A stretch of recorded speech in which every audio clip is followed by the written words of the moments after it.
The future of the Oklahoma Sooners tight end room took a major hit last week.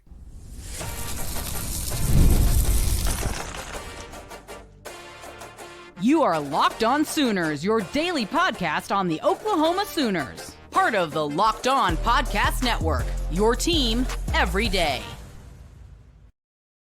What's up, Sooner Nation? Welcome to Locked On Sooners, and thank you for making Locked On Sooners your first listen every single day. Shout out to all the everydayers out there. Today's episode is brought to you by TurboTax. Ready for stress-free taxes and the most money back guaranteed? Head over to TurboTax.com today and get matched with your expert. He's Jay Smith. I'm John Williams. The Oklahoma Sooners took a major hit in the tight end room last week as former five-star in the 2025 recruiting class reclassified to the 2024 recruiting class, four-star tight end Davon Mitchell is entering the transfer portal. He's no longer with the team, Jay. Yeah, and it seems like the story with Davon has been just inconsistency or just the inability to get going. I've, pinged around some folks, and it sounds like, based upon all the reports, it's not on Joe John Finley on this situation. I know a lot of you would like to blame Joe John Finley for this and really jump in and dig your teeth into him as to why can't the tight end room be any good. It feels like Joe John Finley isn't doing what he's supposed to, but in this circumstance, sounds like he bent over backwards for Davon. He, at one point there was a report that he had Davon move in with him to try to get him on the right path, and just the kid just made some decisions that show that the kid just wasn't taking this seriously. So unfortunately for us, as well as for, Coach Finley, his prized possession, his prized, recruit out of the 24 class that was supposed to basically be the tight end for the 25 class, just did not want to commit to the grind like a lot of his teammates were. That's basically what it comes down to. It sounds like is just the kid wasn't quite ready for major college football. And you see that happen across the country. Oklahoma is not immune to it. It hasn't happened in a while where it seemed like you had a guy that was destined for superstardom that just didn't pull it together. The most recent example I can kind of think of are those kids out of the 2019, 2020 classes, the Trajan Bridges, Seth McGowan, Mikey Henderson. Like that group of players was really, really good. And it just kind of all fell apart. But that's a very different story for those guys. Made some poor choices.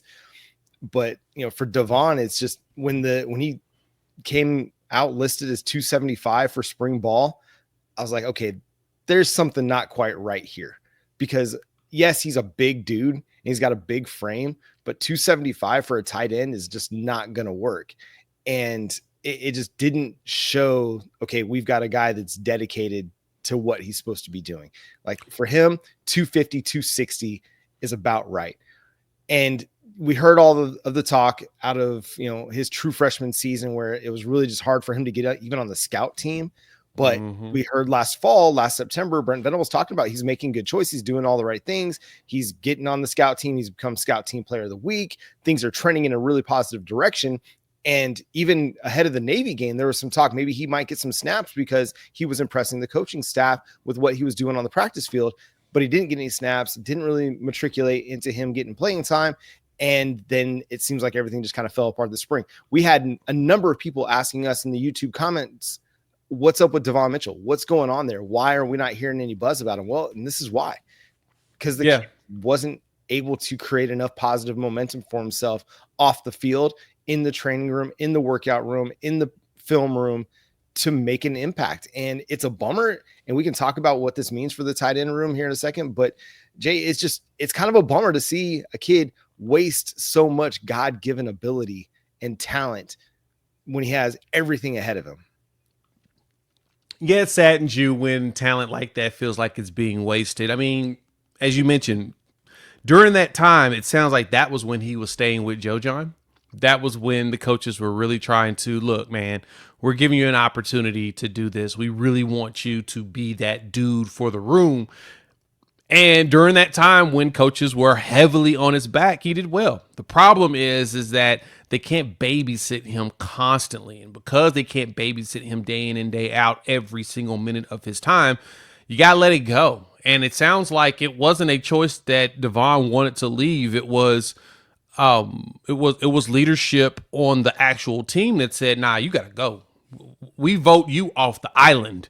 And I get you voting them off the island, because I would have too if you got somebody that feels like it's weighing you all down.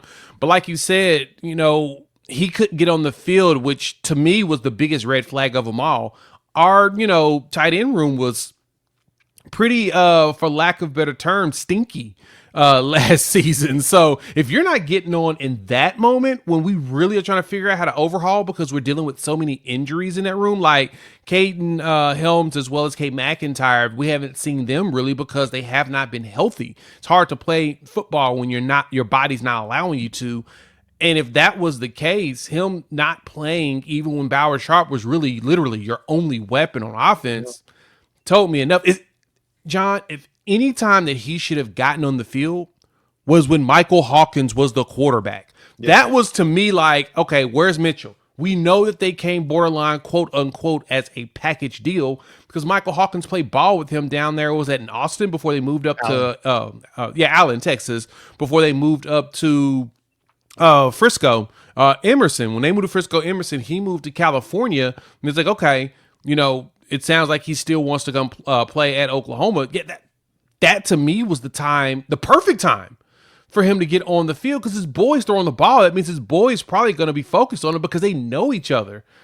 Don't even sound like he was prepared for that. And that to me, John, is what really that upset me, if anything. That upset me at that point. And then, him sending out the tweet about, we support the coaching staff. I'm not on the field, not because of the staff, but because of my own actions. Did he actually tweet that? Or did somebody else write that for him? Yeah. I know it wasn't AI, but did somebody else go in there and say, here, hit send? It feels like somebody had said, hit send, if this is the way that this played out the end. Well, it's tough when you're supposed to be still in high school and you're trying to figure out life at the collegiate level. It's a little bit different. It's a different grind. You have to be accountable and you have to be responsible. It's not easy being 17, 18 years old if you don't have a sense of responsibility for what you're supposed to be doing, whether it's academically or whether it's on the football field. There is a sense of responsibility. The coaches can only do so much. Your teammates can only do so much. They can only encourage you so many times to try and get you on the right track. If you're not willing to take the necessary steps, if you're not willing to take that wisdom and that advice and put it into your life and practice, there's only so much anybody can do. It ultimately falls on every individual out there. Yeah, football is a team game, but if you're not holding up your responsibilities individually, then you're going to be an anchor and you're going to be weighing a team down as it's trying to move forward. And unfortunately, this is what it came to be for Davon Mitchell and the tight end room. It's a bummer, dude. Like, yes, we hadn't seen him give Oklahoma football really anything, but the potential was there, right? The potential for superstardom was there. And so away from just what it means for Oklahoma, just for what it means for Davon Mitchell, like it's a huge setback to the dude who has big time opportunities ahead of him. Hopefully this is kind of the wake up call for him to get right. Will it be for somebody else? Probably. Will he have an impact for somebody else at the Power 4 level? Probably. Yeah. And it's going to suck. But you can only let that stuff linger on in a program for so long before it really starts to, for lack of a better term, infect the rest of the program. Yeah. And shout out to the leadership on the team for being willing to do that. I mean, you hate to see a player, quote unquote, get cut, but if leadership on the team is saying, hey, we can't let this linger on, we've got to hold somebody accountable and responsible. They made a tough decision. And hey, it's like that Remember the Titans scene where Gary Bertier is, getting rid of his buddy because his buddy's not blocking for Rev. Like, sometimes you got to make tough calls and you're in a leadership position. And listen, it sucks. It is what it is. We move on, and we'll have to talk about what it means for the tight end room on tomorrow's episode, because I think this is going to be a big, big year for Joe John Finley for the tight end room, and they've got a lot to prove. But Brian Bosworth had some crazy thoughts about John Mateer. We got to talk about that coming up next here on Locked On Sooners. This is a message from sponsor Intuit TurboTax. Taxes are waiting and wondering and worrying if you're going to get any money back. Goodness, I know that feeling. And then waiting, wondering, and worrying some more. Now, Taxes is matching with a TurboTax expert who can do your taxes as soon as today. An expert will give your taxes their undivided attention as they work on your return while you get real-time updates on their progress so you can focus on your day. An expert who will find you every deduction possible and file every form, every investment, everything with 100% accuracy. All you have to, so you can get the most money back guaranteed. No waiting, no wondering, no worries. Now get this is taxes. Get an expert now on TurboTax.com. Only available with TurboTax Live full service. Real-time updates only in iOS mobile app. See guarantee details at TurboTax.com. Guarantees. Thanks again for making Locked On Sooners your first listen every single day. Shout out to all the everydayers out there. Tune in and subscribe to the show wherever you get your podcasts. Jay, one Brian Bosworth, probably the face of Oklahoma football from like the 80s until Baker Mayfield came along, had some really intriguing comments about John Mateer and comped him to one of the greatest players of all time, which I thought was really interesting. Let's hear what Brian Bosworth had to say. He's brave. He's brave in the pocket, and when he wants to run or needs to run, he is super athletic. He reminds me a little bit of Barry Sanders, where he stops and goes lateral. It doesn't take much to get him to go vertical north and south, which with much acceleration. He's a dynamic quarterback. Huge fan of the Boz, and I love that he always comes back, spends time with everybody, shows a substantial amount of love. But man, what was he on when he said that? Like, was he really on the caffeine that morning? Was he really jacked up on some 5-hour energy? Like, what is going on with that one? Because no, I'm sorry.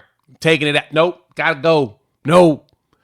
Now, granted, I understand what he means when it comes to the way that Mateer can cut. I've been watching some more of his film. I've been digging into the Washington State offense, kind of seeing how him and Ben Arbuckle work together. And if there's one thing that I have noticed about him is that he does have some really good change of direction speed.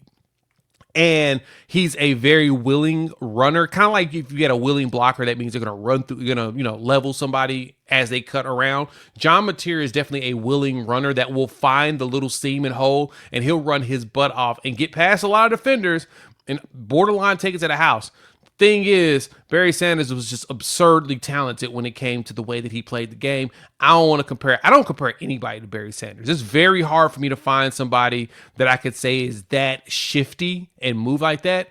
But I can say that John Mateer does have the attributes that could mistake an older eye when it comes to being Barry Sanders, just because, he was around that era. So I could totally understand the Boz looking back and be like, yeah, man, that's that. I love seeing you ain't seeing another Barry Sanders. I'm sorry. I mean, as good as running backs have been, that dude is just that. He was that dude. He didn't have to be power. I mean, he'd run you over, but he was just cut. But Mateer's fun to watch, especially when you go back and watch some of those Washington State games.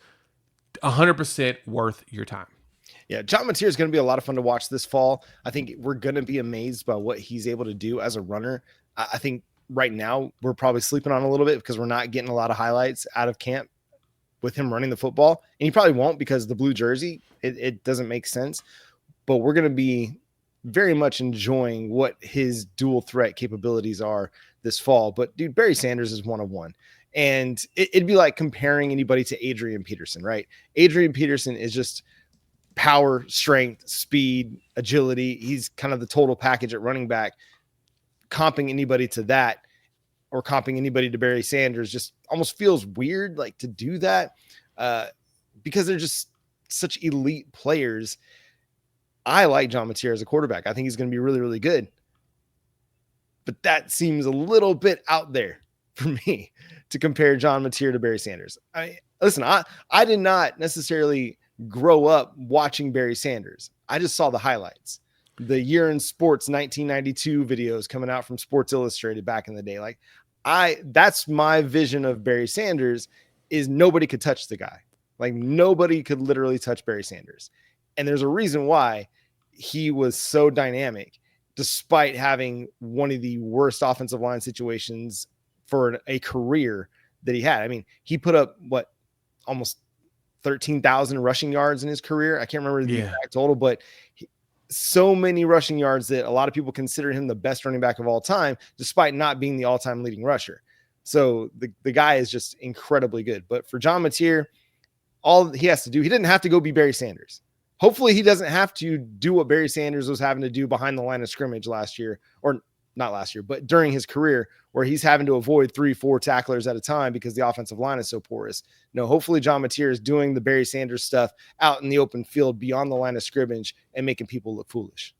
Yeah, he does everything you need in order to keep the chains moving. That's the one thing that you can give to him. And that's honestly, I mean, similar in a mindset of a Barry Sanders. I just think it's funny that we're comparing him to one of the greatest running backs of all time. And like you said, we watched the highlights of this dude, and you're just like, this shouldn't be legal, what Barry was doing to people on there. And I mean, I even hate it even more than I'm talking about a poke this much.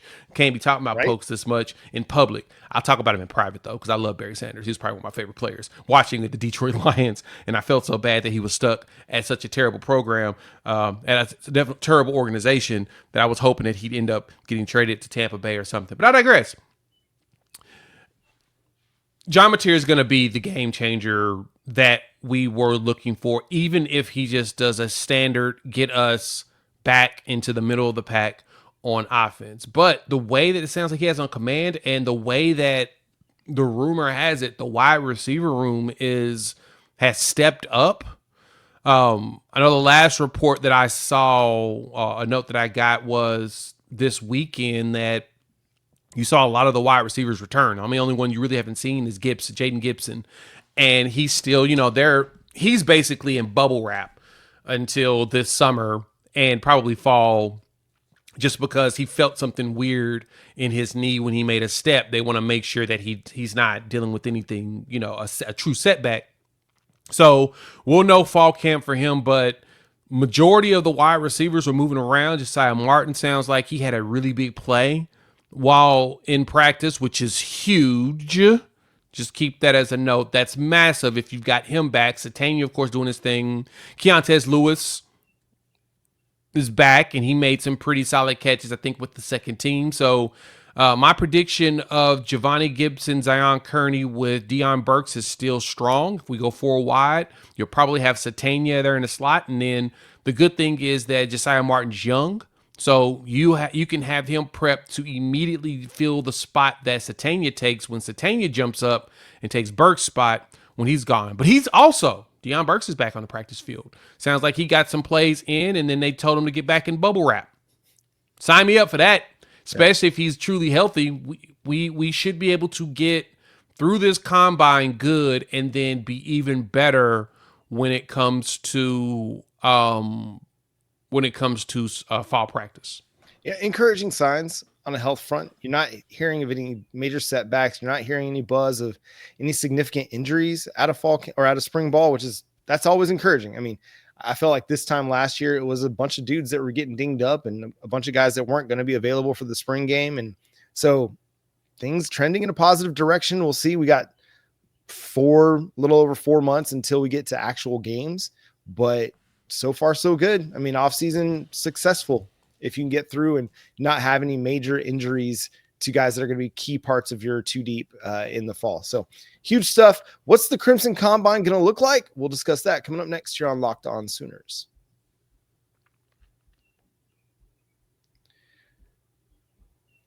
Ever check your bank account and wonder, where did all my money go? Between dining out, online shopping, and entertainment, it's easy to lose track. That's where Monarch Money comes in, your personal CFO, giving you full visibility and control over your finances. Monarch Money isn't just a budgeting app. It's a complete financial command center. You can track all of your accounts, investments, and spending in one place, so you stop just managing your money and start building your wealth. Instead of juggling multiple apps, you can use Monarch to check your finances, track spending, and even plan long-term goals. Managing money with your partner is smoother than ever. You can track shared and personal accounts, set goals, and stay on the same page without stress. Take control of your finances with Monarch Money. Use code LOCKEDONCollege at monarchmoney.com for 50% off your first year. That's monarchmoney.com, code LOCKEDONCollege for half off your first year over at monarchmoney.com. Thanks again for making Locked On Sooners your first listen every single day. Shout out to all the everydayers out there. Tune in and subscribe to the show wherever you get your podcasts. We're free and available on all podcast platforms and on YouTube. So hit that subscribe button and that notification bell to let you know when new episodes drop. Part of the Locked On Podcast Network, your team every day. Jay, it's been a little bit since we heard about the Crimson Combine in lieu of a Oklahoma spring game. What's your thoughts on it now versus when we first heard about it? So earlier this week, last week, they kind of announced more details for the Crimson Combine, and so we're starting to see here. Let's see, it'll start at 1:00. Position groups of O-line, D-line, linebackers, defensive backs, quarterback, running back, wide receivers, tight ends will compete in some drills like specifically designed for each group. So you may see some one-on-ones, may see some players, might see a little tackling in here or whatnot. But it sounds like they may actually have a practice early that morning as well to warm up for the combine. So they'll have an hour of a bunch of drills and stuff. And then after that, they'll do some stuff, a quote unquote party on the Palace there at Owen Field, where players are going to do autographs and they're going to have all kinds of stuff like inflatables, Jordan Brand shoebox retail shop, and a beer garden that's going to offer activities for fans of all ages. So you're going to have the Schooner, Big Red Rocket, all kinds of stuff. Trophies are going to be on display for pictures. So fans will get a watered down version of your typical red-white game or whatnot.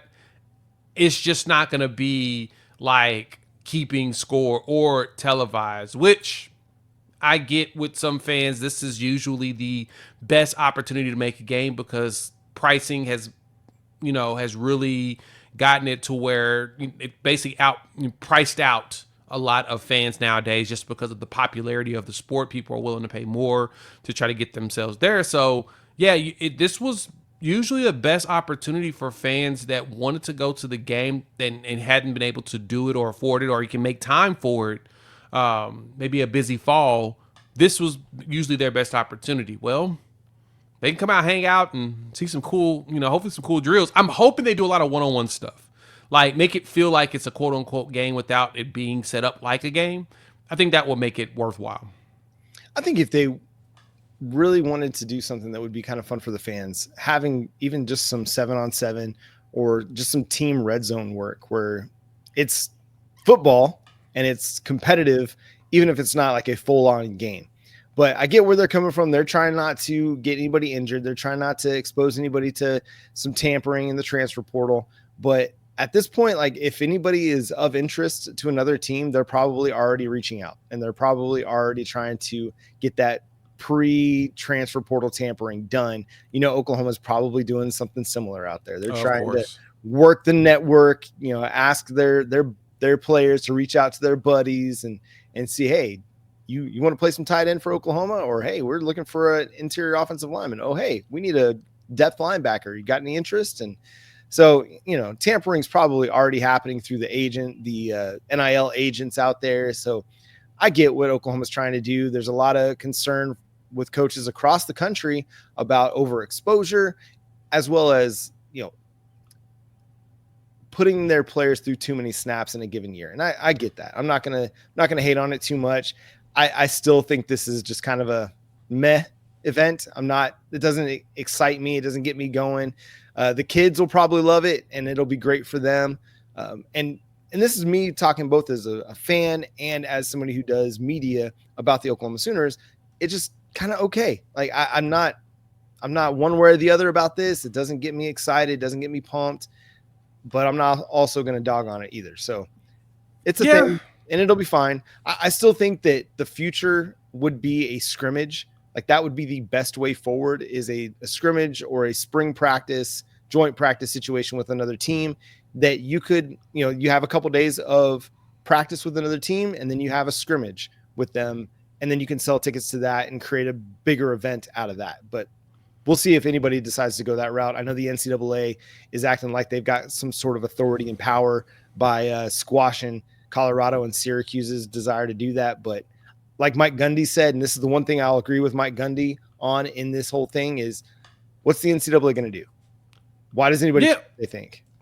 I mean, Paul Feinbaum said the same thing, and they're both right in this circumstance. I also understand why the NCAA said no in this one, just because of the time. I bet you if they would have proposed this in December, they would have let them, mainly because if they allow them to do it, then they got to let other teams do it. And other teams have already passed when it comes to like their spring game. They've already had their spring practices on that, and that the planning is gone. So yeah, because that's already quote unquote complete for a lot of people, it just gives them like a little bit of a quote unquote unfair advantage. And then of course somebody's going to complain. That's really what it is that another team's going to complain about that. And that's an issue. I would have liked for the NCAA though to still let them go ahead and do it, because then it opens up the door for all of next season where everybody's going to get that done. I mean, heck, right now, unfair. You want to have an unfair, recruiting advantage? Deion Sanders being a head coach somewhere and still having the cachet in the pool that he does. That's your unfair advantage, which is not a bad thing. You can't knock them for that at all. Same thing with Bill Belichick. His name does enough of it for those that actually pay attention to the coaching side of it. Now, Tom Brady goes out and be a head coach somewhere, then it's cheating. You need to go ahead and just squash that immediately. Can't have that happen unless he becomes a staff member at Oklahoma. But that's not the point. My point is that they could have easily just kind of, just let it happen, and then, like I said, make this a big deal for next year. And I bet you a lot of teams will probably consider it for next season, because it's a great idea, and, you can limit it to where it's not as, it's not going to affect your team as much. I think the only problem I have with it is that the minute someone gets hurt, then everybody's going to say, this was a dumb idea. Yeah. But it's football, guys. It's football. Right. You're going to get hurt occasionally. Well, people are going to say that if it happens in a spring practice. Well, what are they doing out there? It's just spring. Who cares? Okay, you're watching the Crimson Combine. Get ready for a lot of one-on-one drills. To me, that's about the only thing that they'll do competitively, if they do any of that. When you're watching those drills and you're out there, understand cornerbacks are going to lose. Those one-on-ones are designed to be in favor of the wide receivers. On the flip side, one-on-ones between the offensive line and defensive line, designed for the defensive line. Those drills are going to weigh a little bit more heavily for the defensive line versus the offensive line. It's just the way they are. Don't overreact. It's for fun. It's going to be fine. Don't overreact. That's all I have to say about that. Hopefully you can get your kids out there, go get some autographs, get that John Mateer autograph before he goes and wins the Heisman and is the next, number one overall pick for the Oklahoma Sooners, and is off to superstardom. I didn't mean I meant to ask you this when we were talking John Mateer. Okay, if Barry Sanders isn't the right comp for him, what's your comp for John Mateer? I've made mine over the last few months, I mean, your highs and lows, to me, he reminds me more of a Jalen Hurts. Yes, that's the comp that I'm going to maintain. I've been saying that comp, since, when people were calling him Baker, just because of the attitude and the moxie that he presumes on the field and his willingness to run. Totally understood the Baker Mayfield comps in some mindsets. Baker Mayfield's considered the best quarterback to play in college football history for the most part, right? Especially in the last 25 years. He's been that dude since 2000.